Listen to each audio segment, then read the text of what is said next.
Line Kashmir honey, அழகும் வாசனையும் கமழும் காஷ்மீர் லயன் காஷ்மீர் ஹனி, அசல் தேன் அசந்தேன்.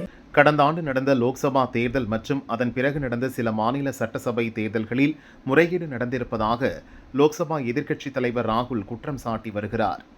இந்த விவகாரத்தில் காங்கிரசுக்கு ஆதரவாக திமுக, ராஷ்டிரிய ஜனதா தளம், சமாஜ்வாதி உள்ளிட்ட எதிர்க்கட்சிகளும் பார்லிமெண்ட்டுக்கு உள்ளேயும் வெளியேயும் போராடி வருகின்றன. போலி வாக்காளர்கள், போலி முகவரி, ஒரே முகவரியில் அதிக வாக்காளர்கள் என பலவிதமாக தில்லுமுள்ளுகள் நடந்ததாக கூறி ராகுல் சில ஆவணங்களை வெளியிட்டார். அவரது இந்த குற்றச்சாட்டுகளை தேர்தல் ஆணையம் தொடர்ந்து மறுத்து வருகிறது. இந்நிலையில் வாக்காளர் பட்டியலில் முறைகேடு நடந்ததை கண்டித்து டெல்லியில் உள்ள தலைமை தேர்தல் ஆணைய அலுவலகத்தை நோக்கி ராகுல் தலைமையில் பேரணி நடத்த இண்டி கூட்டணி கட்சி எம்பிக்கள் முடிவு செய்தனர். ஆனால் சட்டம் ஒழுங்கு பிரச்சினை ஏற்படும் என கூறி போலீசார் அனுமதி மறுத்துவிட்டனர்.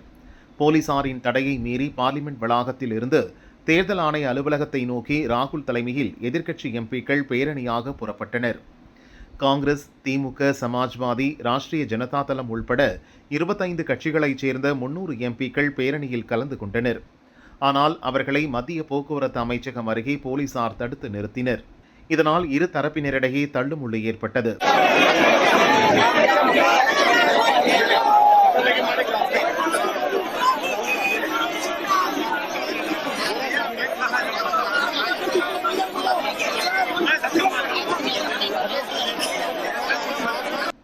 அமைதி வழியில் போராடக்கூட உரிமை இல்லையா என கேட்டு பிரியங்கா, அகிலேஷ் யாதவ் உள்ளிட்ட எம்பிக்கள் தரையில் அமர்ந்து போராட்டத்தில் ஈடுபட்டனர். இதனால் பெரும் பரபரப்பு ஏற்பட்டது.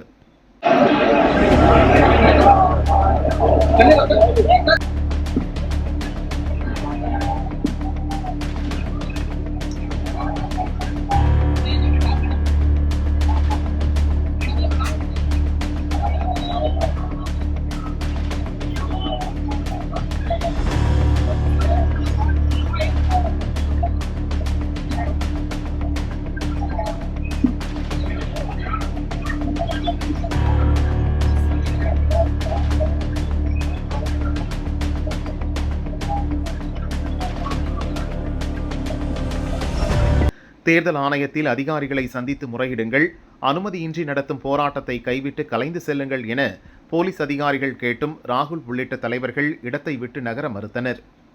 அதைத் தொடர்ந்து ராகுல், பிரியங்கா, சமாஜ்வாதி தலைவர் அகிலேஷ் உள்ளிட்ட எதிர்க்கட்சி தலைவர்களை போலீசார் கைது செய்து வேனில் ஏற்றிச் சென்றனர். சிவசேனா உத்தவ் பிரிவு எம்பி சஞ்சய் ராவத், ஜோதிமணி, தமிழச்சி தங்கபாண்டியன் உள்ளிட்ட எம்பிக்களும் கைது செய்யப்பட்டனர். வேனில் ஏற்றப்பட்ட பிறகு ராகுல் ஆவேசமாக பேசினார். எதிர்க்கட்சிகள் பேச முடியாது என்பதுதான் இப்போது நாட்டில் உள்ள ரியாலிட்டியாக உள்ளது. உண்மை என்ன என்பதை மக்களே தீர்மானிக்கட்டும். இது அரசியல் போராட்டம் அல்ல, இந்தியாவின் அரசியலமைப்பு சட்டத்தை காப்பாற்றுவதற்கான போராட்டம். ஒருவருக்கு ஒரு ஓட்டு என்பது உறுதி செய்யப்பட வேண்டும். முறைகேடுகள் இல்லாத தூய்மையான வாக்காளர் பட்டியல் வெளியிடப்பட வேண்டும் என்பதுதான் எங்கள் கோரிக்கை என ராகுல் கூறினார்.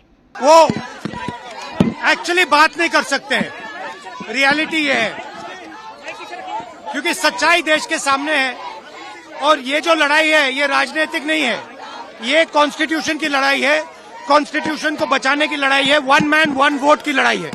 इसीलिए हमें साफ प्योर वोटर लिस्ट चाहिए. அனுமதி இல்லாமல் போராட்டம் நடத்தியதற்காக இண்டி கூட்டணி எம்பிக்களை கைது செய்ததாக டில்லி போலீஸ் இணை கமிஷனர் தீபக் புரோஹித் கூறினார். கைதான ராகுல் உள்ளிட்ட அனைத்து எம்பிக்களும் அருகில் உள்ள போலீஸ் நிலையத்துக்கு கொண்டு செல்லப்பட்டனர்.